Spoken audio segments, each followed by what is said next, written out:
我最近特别馋这种纯肉的烤肠，正好最近猪肉贼便宜，完疫情我们也不用上班，今天怒买50斤，一次在家多做点。做肉肠实在太考验耐心了，先得把肉切了，绞肉馅，完瘦肉可以随便绞，但肥肉还得绞成泥。你说他妈肥肉多招人恨。完了就按比例往里放调料，做了2个味儿的黑胡椒猪肉和玉米猪肉。这配方你们就别学了，因为会的越多越遭罪。你信我话，买现成的吃就行。要怕有添加剂就买便宜的，便宜的它就放不起添加剂了。然后就开始折磨人了，要想少放淀粉还紧实，就得生给它搅上劲儿。这里没有技巧，全是体力。刘大脑的脸憋通红，怒搅50分钟，就为了晚上多吃点肠。结果晚上他妈给打电话让他回家吃饭，说不回就骂娘。这小狗嘚没吃着，找个代驾回去了。完我们就开始灌肠、扎眼、系线。这肠因为都是肉末，所以灌的就很通畅，画面会引起极度舒适，建议赶紧艾特你的姐妹来看一下啊。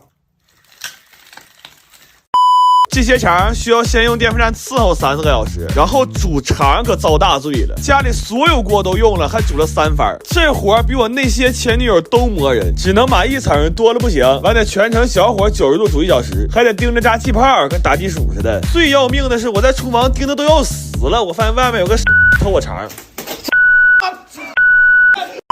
这些肠一共煮了4个半小时，正常还应该再晾3小时，晾的越干烤的越脆，但我们实在是熬不动了，擦不就给塑封了。关键是有个老大夫跟我说过，1点多不睡最伤肾，但事已至此也没办法了，就做点腰花浇头吃的腰子面。后来我一算得做了400根肠，我就发朋友圈纪念一下。那会儿都2点了，我有个哥们看着这给我来个电话，他说哥们儿，你要遇整啥难事你就说，使点钱啥的不犯毛病。他说我看你整那个肠连个商标都没有，这要给你抓着得胖好几年呢，可别扯那没用的了。我有几个哥们儿每年大年初2都上我家来打麻将，但今年嘛就想干点热闹有年味儿的事儿。我们今天买了100斤猪肉，在家灌干肠。卖肉你大姐这顿问呢，你们不是我前男友派来的吧？切肉的所有家事都在这了，一共6个人4道岗，组了一个临时的车间流水线。我们刚开始切的时候还有说有笑呢，半小时之后就都不吱声了，而且还不敢抬头，因为这会儿胳膊已经酸了，一抬头就能看着那一大盆肉没怎么动，就看那一眼呢，体格差的都他妈容易过去。中午车间吃的茄子卤面条，还有几根之前灌的干肠。吃完饭又有点精神，我们最后冲刺了一下，肉一共切了3个多小时，然后就开始抓料了。这个是最爽的，也没什么比例，我们就是使劲往里倒。反正我哥这种老手子，到最后咸淡都能闻出来。等灌干肠的时候，他们几个互相看不上，就拆分成2个车间了。1车间是手动车间，我比较看好他们，因为这几人本分。2车间是半自动车间，这俩人就是典型的光说话不干活，反正这注定是一场拉锯战，前期发育也不太重要。然后再回来看看战况啊，1车间有条不紊，越来越默契，而且还发明了弹匣战术。他们组的胜负全在这位工友的肚子上，他那要是个铁肚子，出门甚至都可以领一个铁饭碗。最后1车间赢的也没什么悬念，然后他们仨就开始站那看。他说我们不要奖品，我们只要讽刺。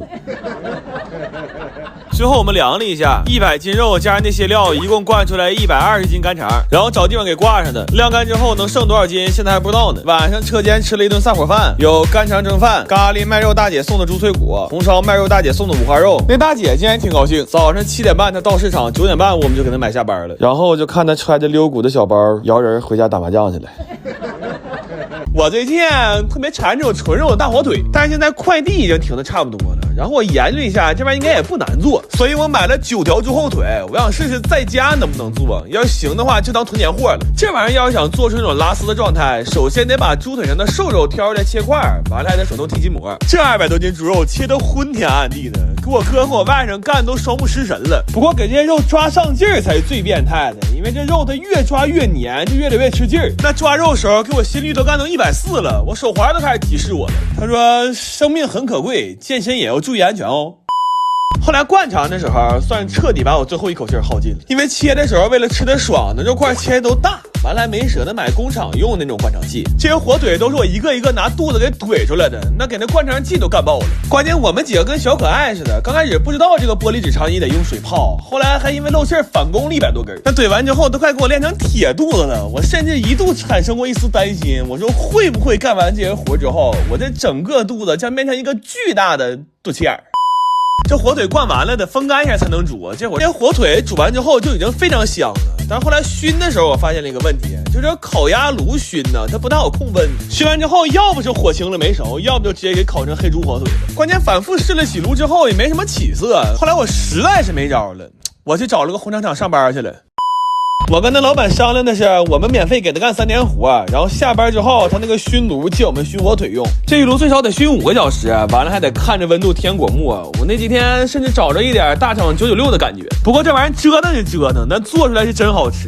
它是纯肉的咸香里边夹杂着一些烟熏的果木香，尤其是刚熏完掰开的这一下子，我感觉把我命搭里都值了。现在这一根火腿正好1斤重，就这么拿着啃着吃，实在太爽。然后要是不想吃的这么糙的话，还可以切片做成那种零食装。这半夜饿了，来2片火腿，再开一罐冰镇饮料，我的天！我心说这做的哪还是火腿呀？这不是我过年熬夜的底气吗？